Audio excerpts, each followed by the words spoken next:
Hello বন্ধুরা, আজকে তোমাদেরকে দেখাতে চলেছি সেগুন কাঠ কিভাবে অসার ম্যাচিং করা হয়, ম্যাচিং করে শাড়ি কাট করা হয়। দেখতে থাকুন, সঙ্গে থাকুন। ভিডিওটা ভালো লাগলে একটু লাইক করবেন এবং পাশে বেল আইকনটি অল করে চ্যানেলটি সাবস্ক্রাইব করবেন।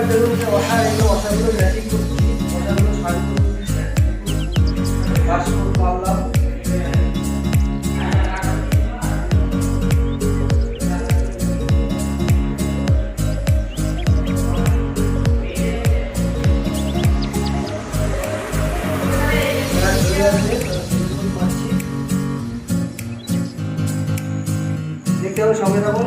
ভালো লাগলে চ্যানেলটি সাবস্ক্রাইব করতে পাশে বেল আইকনটি অল করে দেবেন। সবার আগে ভিডিও আপনার কাছে পৌঁছে যাবে। Thanks for watching my video. রং জানো কমপ্লিটলি হয়ে গেছে।